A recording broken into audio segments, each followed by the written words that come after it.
থেকে কত বছর আগের একটা ছোট্ট বিষয় না বললেই নয়। তুর্কি শাসকরা যখন মদিনা শরীফ নির্মাণ করবেন চিন্তা করছিলেন, তখন 500 ফ্যামিলিকে তারা নিযুক্ত করেন। ওখানের মধ্যে যে ছোট ছোট বাচ্চা আছে তাদেরকে নিয়ে একটা বস্তি বাসানো হয়, একটা সমাজ গঠন করা হয়। দেখেন মদিনা শরীফ কিভাবে তৈরি হয়েছে। আল্লাহু আকবার। শাহেনশাহ মদিনা, কুল কায়নাতের সম্রাট শেখ কামলিওয়ালা নবীর সেই মদিনা শহরটা কিভাবে তৈরি হয়েছে গভীর খেয়াল শুনে যান। যখন তৈরি করা হচ্ছে, ওই 500 জন পরিবার ছিল, তাদের সাথে দুনিয়ার কোনো লেনাদেনা রাখেনি। তাদের বাচ্চারা দুধ পান করলো, কোরআন তেলাওয়াত করতো, দুরূদ শরীফ পড়তো। সুবহানাল্লাহ। এভাবে তাদের তারবিয়াত হয়েছে, তারা এইভাবে বড় হয়েছে, মুহাদ্দিস হয়েছে, মুফতি হয়েছে, মুহাক্কিক আলেম হয়েছে, মুফতি আজম হয়েছে। তাদেরকে দায়িত্ব দেওয়া হলো মদিনা শরীফ নির্মাণ করার জন্য। যখন তারা এক একটা পাথর রাখতো, দুরূদ শরীফ পড়তো। সুবহানাল্লাহ।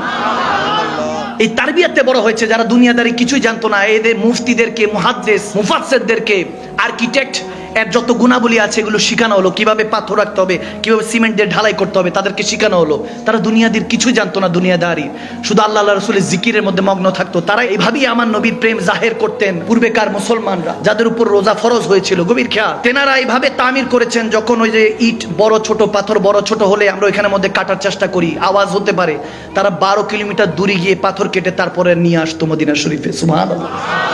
না মিল হলে এরকম করতো। কতটা আদব, যেখানে বাদাব বানাসি, বেআদাব বেনাসি, শুধু জের আর জবরের পার্থক্য। নবীর সাথে যদি গোস্তাখি করে আল্লাহর দরবারে সে মরদুদ, শয়তান হয়ে যায়, ঠিক কি না?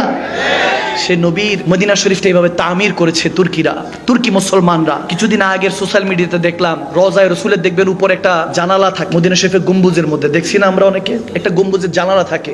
ওই জানালাটা খোলা হয় যখন মদিনায় বৃষ্টির প্রয়োজন হয়। সুবহানাল্লাহ বলে। মা আয়েশা সিদ্দিকা রাদিয়াল্লাহু তাআলা আনহা থেকে এরকম হাদিস বর্ণিত আছে, বলতো যে ফসল হচ্ছে না, বৃষ্টির প্রয়োজন। আমার মা আয়েশা সিদ্দিকা বলতেন, যাও রাসূলের পাকের ওই গম্বুজ মোবারকের জানালাটা খুলে দাও, আল্লাহ বৃষ্টি নাজিল করবে। সুবহানাল্লাহ বলে।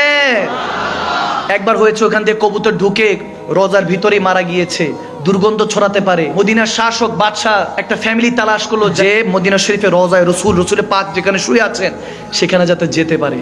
যখন এরকম হলো, অনেক কষ্ট একটা ফ্যামিলিকে খোঁজা হলো, হাফেজ ফ্যামিলি, খুব মুআদ্দাব, খুব সিমসাম একটা ফ্যামিলিকে। ওখান থেকে ছোট একটা বাচ্চা, 5 বছরের বাচ্চা, তাকে শেখানো হলো যে রাসূলের পাকের রওজার ভিতরে একটা কবুতর পড়া আছে, মৃত অবস্থায়, তাকে তুলে নিয়ে আসবা, ওই কবুতরটা নিয়ে আসবা। আল্লাহর ইজ্জতের কসম করে বলছি ভাইরা আমার, হক কথা বলছি, ঈমান তাজা করুন।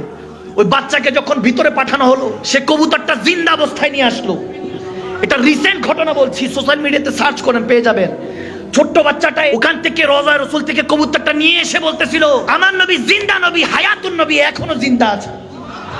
নবীজি আমার সাথে কথা বলেছে, রওজা থেকে হাত বাড়িয়ে দিয়েছে, আমার কপালে চুমু খেয়েছে। সুবহানাল্লাহ। 5 বছরের বাচ্চা মিথ্যা বলতে পারে না ভাইরা আমার। সেই নবীর জন্য মরতে রাজি আছে কি নাই?